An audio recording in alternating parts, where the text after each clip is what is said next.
My family humiliated me at their company for years, while I built my own $50 million empire in secret. And when I revealed it at the gala, my father was left destroyed and begged to buy my company. I'm 32 years old. I work in real estate. Well, technically, I have my own real estate company, although for years no one in my family had any idea. And I need to tell this story because what happened a few weeks ago at that industry gala still has me processing everything. I guess I should start at the beginning. When I was a kid and my family, the Stones of Chicago basically treated me like I was invisible, or, worse yet, like I was some kind of walking joke. My father, Vincent Stone, built a real estate empire from scratch. I mean, the guy is basically a legend in Chicago. Everyone knows him. And he was always super clear about who was going to inherit all of that. My older brother Dominic, the golden boy, the perfect son who never did anything wrong in his life, according to my dad. And then there was Abigail, my younger sister, the family darling, the one who could do whatever she wanted because she was pretty and charming and everyone adored her. And I was there in the middle. Like, existing but not really mattering. You know what I mean? It's not that my parents were cruel to me in an obvious way. It wasn't like those abuse cases you see in movies. But there was something worse in a way. It was like they just didn't see me. Like my opinions didn't count. Like I was part of the Stone family decor but not a real player. I remember perfectly when I was like 24 years old, fresh out of Northwestern with my degree in finance and urban development, and I was super excited because I thought, okay, now Dad is going to see me. He's going to give me a chance at Stone Enterprises. I sat at those family dinners we had every Sunday at my parents' house, that huge mansion in Lincoln Park, and I tried to participate in the business conversations.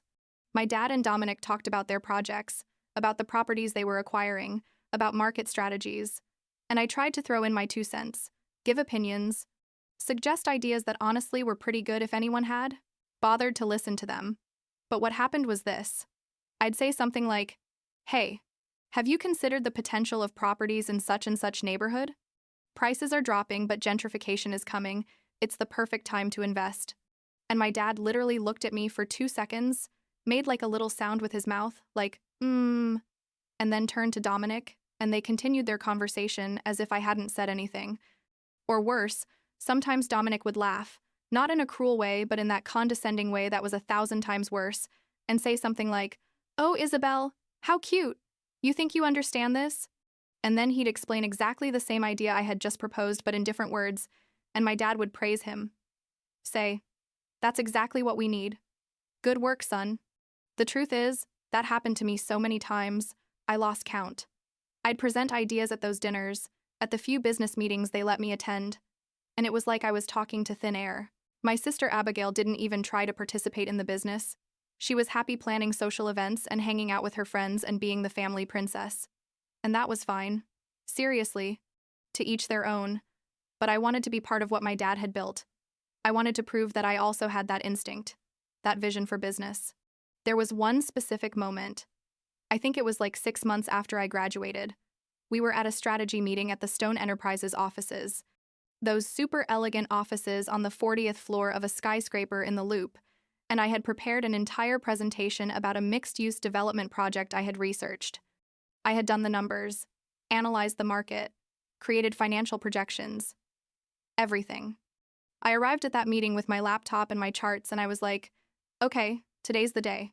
Today they're going to take me seriously.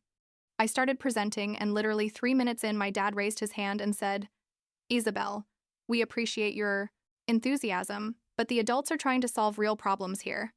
Why don't you go help your mother with organizing the charity gala?" And everyone in that room, like 8 senior executives from Stone Enterprises, laughed. It wasn't an evil laugh. It was worse. It was a laugh like, "Ah, how cute the little girl playing at business." And Dominic, sitting there in his $3,000 suit, added, "Yeah, little sister, leave this to us. Go do something more suited to your abilities." I stood there with my laptop in my hand and felt, I don't know, it was like a mix of humiliation and rage and something deeper, like a decision crystallizing in my brain. I closed my laptop, walked out of that conference room, and as I walked to the elevator, I thought, you know what? Screw all of you. Not literally, because my dad would have killed me if I had said that out loud, But in my mind, it was exactly that. If they weren't going to give me a chance, if they were going to treat me like I was a silly girl who didn't understand anything about business, then I was going to build my own thing. And I was going to build it so well that someday they would have to acknowledge it. That night, I got to my apartment, a small loft in West Loop that I was paying for with the fund my grandmother had left me. Bless her. And I sat at my desk and started making lists. I had some money saved. Not much. Like $80,000 between what I had saved from part-time jobs during college and a small inheritance. And I thought, okay, with this, I can start something small but real. I couldn't compete directly with Stone Enterprises, obviously. They handled developments worth millions of dollars. But I could start with smaller properties, apartment buildings, commercial spaces in emerging neighborhoods. The first thing I did was identify areas of Chicago that were in that perfect phase, where prices were still accessible, but all the indicators showed they were going to explode in the next few years. Pilsen, Logan Square, Bridgeport, those neighborhoods that my dad and Dominic basically ignored because they weren't fancy enough for them, but that had enormous potential if you knew how to see it. I started attending property auctions, negotiating with owners who wanted to sell quickly, looking for opportunities that others didn't see because they were too busy chasing the big developments downtown. I bought my first property like 6 months after that humiliation at my dad's office. It was a 3-story building in Pilsen. It needed renovations, but the structure was solid, and I got it for $180,000, which was a steal considering the location. I used all my saved money for the down payment and a small loan, and then spent the next 4 months basically living in that building, supervising the renovations, learning how the whole process worked. I converted the building into 3 modern apartments and rented them immediately. The cash flow was positive from the first month, and I thought, okay, this can work. It really can work. But here's the thing. I knew that if my family found out what I was doing, if my dad discovered that I was investing in real estate, they were going to do 2 things. 1, they were going to laugh and say I was playing at business again. And 2, they were probably going to try to sabotage me somehow. Not maliciously necessarily, but in that condescending way where they offer help you didn't ask for and basically take control of your project. So I decided to keep it secret, not say anything at those Sunday dinners, keep letting them think I was the middle daughter who wasn't doing anything particularly important with her life. And that's what I did for years. Literally years. At family dinners, I nodded when my dad and Dominic talked about their big projects, smiled when Abigail talked about her trips to Europe and her social events, and no one asked me what I was doing with my life. Sometimes my mom asked if I had met someone, if I was dating any guy, but not even she asked about work or career. I think they just assumed I had some boring administrative job and was waiting to find a rich husband or something like that. Meanwhile, I was building something real. I reinvested all the profits from that first property into a second, then a third. I started specializing in conversions, like taking old commercial buildings and converting them into residential lofts, or taking single-family homes in emerging neighborhoods and dividing them into rental units. The numbers worked perfectly. I had learned to identify exactly what type of properties would give the best return, and my portfolio started to grow. Like in the 3rd year, I met Sophia Tran at an industry networking event. Sophia was a super charismatic and connected real estate broker. She was like 35 years old and had been in the business for a decade, and we hit it off immediately. I told her about what I was doing. Well, I told her the edited. The version where I didn't mention I came from the Stone family because I didn't want her to see me differently, and she was impressed. She told me, "Hey, you have an incredible eye for this. Your numbers are impressive. Why don't we form a partnership?" That conversation was at a Starbucks in River North, I think. And I remember thinking, okay, this could be exactly what I need. Sophia had the connections and charisma. I had the strategic vision and analysis. Together, we could build something much bigger than either of us could do alone. I proposed something unusual to her. I said, "Look, I'm going to be the brain behind everything. I'm going to handle the finances, acquisitions, strategy, but you're going to be the public face of the business. You're going to be the one who talks to clients, who does the presentations, who appears at industry events." Sophia looked at me like I was crazy and said, "Why would you want that?" And I explained to her. I gave her a simplified version of the truth. I told her I preferred working behind the scenes, that I didn't like the spotlight, which was partially true, but obviously the real reason was I didn't want my family to find out. She accepted, and that's how Tran and Partners was born. The name was her idea. She said it sounded more established and professional, and it seemed perfect to me because my last name wasn't there. The first years of Tran and Partners were, I don't know, intense but incredible. I worked basically 80 hours a week, analyzing markets, identifying opportunities, running numbers, negotiating purchases. Sophia handled all the public relations, cultivated clients, networked at all the important industry events in Chicago. The company started growing fast, like really fast, because we had a perfect combination of solid strategy and charismatic presentation. And while all this was happening, I kept going to those Sunday dinners and letting my family think I was irrelevant. My dad kept talking about Stone Enterprise's big projects. Dominic kept strutting about his achievements, and I just ate my dinner and smiled. Sometimes my dad threw passive-aggressive comments at me, like, "Isabel, when are you going to do something productive with your life?" Or Dominic would say things like, "You should get a real job instead of wasting time." And I'd just say, "You're right, I should do that," and change the subject. The truth is, those comments hurt. Of course they hurt. But at the same time, there was something almost funny about the situation. I knew that Tran and Partners was growing faster than many of Stone Enterprise's projects. I knew our return on investment was superior. I knew we were making smart moves in the market, but I couldn't say anything. It was like having a secret superpower, you know? Like being a superhero, but nobody knows your real identity. There were moments where I almost revealed everything.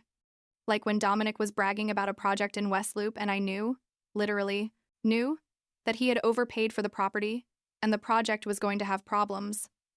And I had to bite my tongue not to tell him, "Hey, idiot, you're making a bad investment." Or when my dad talked about expanding to certain neighborhoods, and I already had properties there, had already established a presence, but obviously couldn't mention anything. Sophia sometimes asked me why I kept everything secret, especially when things started going really well. Like in the 5th year, Tran and Partners had grown to a portfolio of more than 50 properties with a combined value of, I don't know, like $40 million, and we were recognized in the industry as an innovative and successful firm. Sophia appeared in articles in Crane's Chicago Business and Chicago Tribune. They invited her to panels and conferences, and everyone saw her as this brilliant entrepreneur, which was totally deserved because she was brilliant, but I was the one making the key strategic decisions behind the scenes. I told Sophia that eventually I would reveal my role, but that it needed to be at the right moment, when the impact would be maximum. I don't know if that sounds vengeful or petty, but honestly, after years of being ignored and underestimated by my family, yes, I wanted that moment of validation. I wanted to see their faces when they realized that the daughter they had dismissed had built something impressive without their help. Family dinners became almost surreal. I sat there listening to my dad complain about competition in the market, about new firms that were stealing opportunities, and sometimes he mentioned Tran and Partners, said things like, "There's a firm run by an Asian woman, Tran something, that's making interesting moves in second-tier neighborhoods. We should investigate them." And I had to clench my teeth not to smile. Had to keep my face neutral, while my dad basically talked about my company without having a clue. Dominic was worse because he had noticed Tran and Partners more directly. At one dinner, he said, "There's a firm that's beating us on several properties. They're aggressive with their offers. I think they're called Tran and Partners. We need to be more competitive." And me sitting there thinking, "Yeah, I'm kicking your ass in the market and you don't even know it." My sister Abigail, on her part, stayed in her world. She never talked about business, so at least with her there wasn't that weird tension. Fast forward like 6 years after I started this whole adventure. By that point, Tran and Partners was one of the most successful mid-sized real estate development firms in Chicago. We had diversified our portfolio, we had residential properties, commercial, mixed-use development projects, and our focus on emerging neighborhoods had proven to be extremely lucrative, because many of those areas had indeed exploded in value like I had predicted from the beginning. And then the gala thing happened. Every year, the Chicago Real Estate Development Association organizes this huge, super fancy gala where the whole industry gets together. It's in the Four Seasons Ballroom. Everyone goes in tuxedos and evening gowns. There are awards for different categories. It's basically the Oscars of real estate in Chicago. Stone Enterprises obviously is always there. My dad is like an institution at these events. And that year, I knew Tran and Partners had been nominated in the Innovative Firm of the Year category, although, as always, officially it was Sophia's achievement, not mine. I had never gone to these galas because, well, my whole family went and it would have been weird to explain why I was there. But that year, Sophia convinced me. She said, "You need to be there. This is your triumph as much as mine. You can't keep hiding forever." And something in me decided yes, that it was time, that the moment had arrived to reveal everything. I went to the gala but arrived late on purpose. After dinner, right before they started announcing the awards, I wore a black evening gown, nothing too flashy but elegant, and entered the ballroom looking for Sophia. I found her at a table near the stage. She waved for me to sit with her, and I could see my family at a table on the other side of the room. My dad and Dominic in their tuxedos talking with other industry executives, my mom and Abigail looking impeccable as always. I don't think they saw me come in. Or if they saw me, they didn't think anything weird about me being there. They probably assumed I had come as someone's guest or something. The event continued. They announced several awards, and finally they got to the Innovative Firm of the Year category. The presenter, an older guy who's like a legend in the Chicago industry, started giving context for the award, talked about how the winning firm had demonstrated exceptional strategic vision, had identified opportunities in emerging markets before anyone else, had achieved impressive growth while maintaining financial integrity, all that industry jargon. And then he said, "This year's winner is Tran and Partners." And the room exploded in applause. Sophia got up from our table, squeezed my hand for a second, and walked to the stage to accept the award. I stayed seated, feeling my heart beat super fast. Because Sophia and I had planned what was going to happen. She had asked me if I was sure I wanted to do this at this moment, and I had told her yes. Absolutely yes. Sophia got to the podium, accepted the trophy, and started her acceptance speech. She said the usual things at first, thanked the team, the clients, the partners in the industry, and I could see my dad and Dominic at their table, clapping politely, probably thinking, okay, this is the firm that's been giving us competition. Interesting to see her up close. And then Sophia said something that made the whole room go silent with attention. She said, "But there's something I need to reveal tonight. Something very few people know. Tran and Partners isn't really my achievement. Not in the way everyone thinks. I'm the public face of this firm, but the brain behind everything. The person who has identified every strategic opportunity, who has done every crucial financial analysis, who has built this company from scratch with vision and relentless determination, is my silent partner, my co-founder who has worked in the shadows all these years." The room was completely silent at that point. Everyone waiting. And Sophia continued, "For the last 6 years, I've had the privilege of working with the most brilliant business mind I've ever met. Someone who saw opportunities where others saw risk, who built something extraordinary while being constantly underestimated by the people who should have believed in her." And then Sophia looked directly at me, extended her hand toward me, and said, "Please welcome the true founder and CEO of Tran and Partners, Isabel Stone." Honestly, I don't know how I got up from that chair and walked to the stage because I felt like my legs were made of jelly. The room erupted in murmurs. I could hear people whispering, "Stone, Stone, like Vincent Stone? Is that his daughter?" And when I got to the stage and stood next to Sophia under those spotlights with that trophy between us, I searched for my family with my eyes and their faces. God. Their faces were exactly what I had imagined for years. My dad had his mouth literally open, like, completely in shock. He hadn't processed what had just happened. Dominic looked between confused and like he'd been punched in the stomach, his eyes going between the stage and my dad, like trying to confirm this was really happening.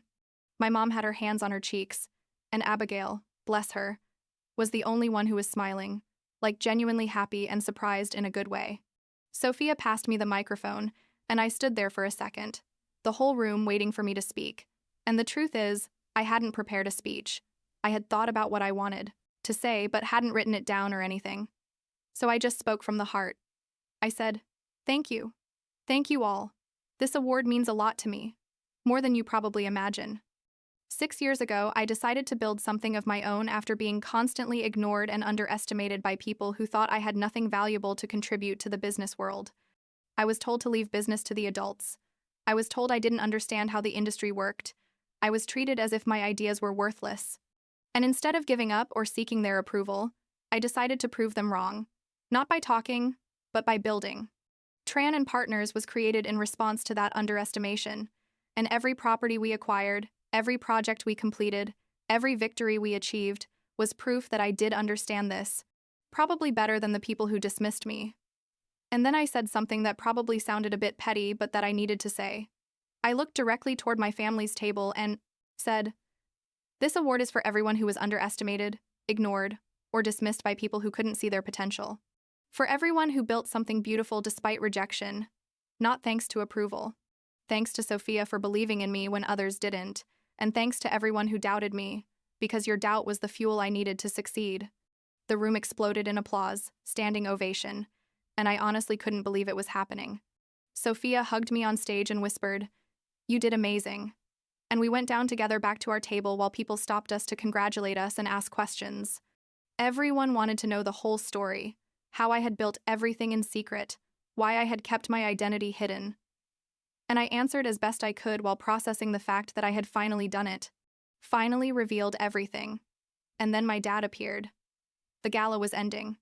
People were starting to leave the ballroom toward the bar area and terraces, and I was talking with a group of industry executives when I felt a hand on my shoulder.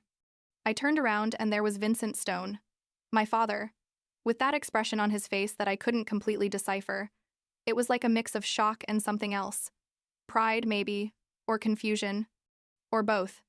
He told me, "I need to talk to you." And I nodded. Told Sophia I'd be back in a moment, and followed my dad to one of the Four Seasons terraces. It was cold, it was November, but the fresh air felt good after the intensity of what had just happened inside. We stood by the railing looking at the Chicago lights, and neither of us said anything for what seemed like several minutes, but was probably just like 30 seconds. Finally, my dad spoke, and his voice sounded different. It didn't have that tone of absolute authority it always had. It sounded almost vulnerable. He said, "Isabel, I don't know what to say. I didn't know. I had no idea you had built all this. And I didn't say anything yet. Just let him continue." He went on. I felt like an idiot in there. All those industry executives I've known for years, looking at me like wondering how I could not know that my own daughter had built one of the most innovative firms in Chicago. And then he said something that surprised me. He said, "I was wrong about you, Isabel. Completely wrong. I underestimated you. I ignored you. And it was a terrible mistake on my part. What you built, what you achieved without any help from me or Stone Enterprises, is impressive. More impressive than many things Dominic and I have done because you did it from scratch, without the connections, without the name, without the resources we had. Honestly, I didn't expect that apology. I didn't expect my dad to admit he was wrong. And I felt something in my throat. Not exactly like crying, but a strong emotion. I told him, "Dad, I spent years trying to prove my worth to you and Dominic, years trying to get you to see me as something more than the irrelevant middle daughter. And eventually I realized I didn't need your approval. I didn't need you to see me to succeed. But I'm not going to lie and say it didn't hurt, because it hurt a lot." My dad nodded, didn't try to justify himself or make excuses, and then said something that completely changed the tone of the conversation. He said, "I want to propose something to you, Isabel. I want us to consider merging Stone Enterprises and Tran and Partners, an acquisition where Tran and Partners becomes a subsidiary of Stone Enterprises, but you maintain total operational control. I can offer you a compensation package that would make both you and Sophia very rich, and you'd have access to all of Stone Enterprises' resources, our connections, our capital, our reputation." I stared at him, trying to process what he had just proposed, and part of me, a small part, felt tempted. Like, it was basically what I had wanted from the beginning, right? To be part of Stone Enterprises, to be recognized by my father, to have access to those massive resources. But then I thought about everything I had built, about the freedom I had working independently, about the fact that Tran and Partners was mine. It was my vision without compromises, without having to report to anyone, without having to deal with the family and corporate politics of Stone Enterprises. I told him, "Dad, I appreciate the offer. Seriously, and I appreciate that you recognize what I've built. But no, I don't want to sell Tran and Partners. I don't want to be part of Stone Enterprises as a subsidiary or whatever. I built my own thing specifically to not depend on your approval or your resources, and it was the best decision I've made in my life. Tran and Partners is going to remain independent, it's going to keep growing according to my vision, and I'm going to keep being my own boss. not anyone's subordinate. My dad looked at me with an expression that was hard to read, and then did something completely unexpected. He smiled. It wasn't a condescending or fake smile, it was a genuine smile, and he said, "That's the right answer, Isabel. If you had accepted my offer immediately, I would have been disappointed. The fact that you say no, that you protect what you built, tells me you really have what it takes to succeed in this industry without my help. And I feel, I don't know, proud is the word I should use, but also ashamed that it took me so long to really see you." We stayed there on that terrace for a while longer, not talking much, just like existing together in a way we had never done before. Eventually, we went back inside. My mom hugged me and was crying a little, saying she couldn't believe I had kept this secret for so long. And Abigail was super excited, asking me a million things about the business. Dominic approached too. He looked uncomfortable, but at least he was man enough to admit he had been an idiot to me, that he owed me an apology, and that what I had achieved was impressive. I don't know if that apology was completely sincere or if it was because everyone was watching us, but I accepted it anyway. The last few weeks have been, I don't know how to describe it, surreal. Since that night, my relationship with my family has completely changed. My dad calls me to ask for opinions on projects. Dominic and I have had conversations about the market that are like real, where he doesn't treat me like I'm dumb. And at Sunday dinners, now people ask me about Tran and partners, about my plans, about my strategies. It's what I wanted for years, but now that I have it, the truth is I don't need it in the same way. You know what I mean? It's nice to have their respect and recognition, but it no longer defines my self-worth the way it would have 6 years ago. Sophia and I are planning the next phase of Tran and Partners expansion. We're considering expanding outside Chicago. Maybe Milwaukee first, then other Midwest cities. I've had other acquisition offers besides my dad's. Big investment, firms that want to buy the company, but they all get the same answer. No thanks, I built this to be independent, and that's exactly what I'm going to continue being. Sometimes I think about those years of keeping everything secret, of sitting at those family dinners biting my tongue while they treated me like I wasn't anyone important. And I wonder if I should have revealed everything sooner, if I should have confronted my family directly, instead of building in secret. But honestly, I think the path I took was right for me. I needed to prove to myself I could do it without them before I could prove it to them. And that process of building something completely my own gave me a confidence and clarity I wouldn't have had if they had helped me from the beginning. Last week, I went to a coffee shop with my sister, Abigail, just the two of us, and she told me something interesting. She said, "Isabel, I always thought you were the smartest of all of us, but that you were too quiet, that you let Dad and Dominic overshadow you. But now I realize it wasn't that you were quiet, it was that you were playing a completely different game that none of us understood." And she's right. Like, I wasn't competing for my dad's recognition on his terms. I was building my own kingdom, where I was the queen, and it turned out to be much more satisfying than any approval I could have received from Stone Enterprises. I still go to Sunday dinners, but now they're different. Less tense in a way because I no longer have that huge secret I'm carrying, but also more complicated, because now my family wants to be involved in my professional life in ways I'm frankly not sure I want. My dad keeps insisting we should collaborate on projects, that our firms could do incredible things together, and maybe someday I'll consider that. But for now, I'm happy keeping Tran and Partners completely separate from Stone Enterprises. I'm 32 years old. I'm CEO of a real estate firm worth over $50 million. And, finally, the people who ignored me for years recognize what I always knew I could be. But the most important part, the part that really matters to me, is that I already knew it before they saw it, and that confidence in myself is something no one can ever take away from me, no matter what happens with the business or my family in the future.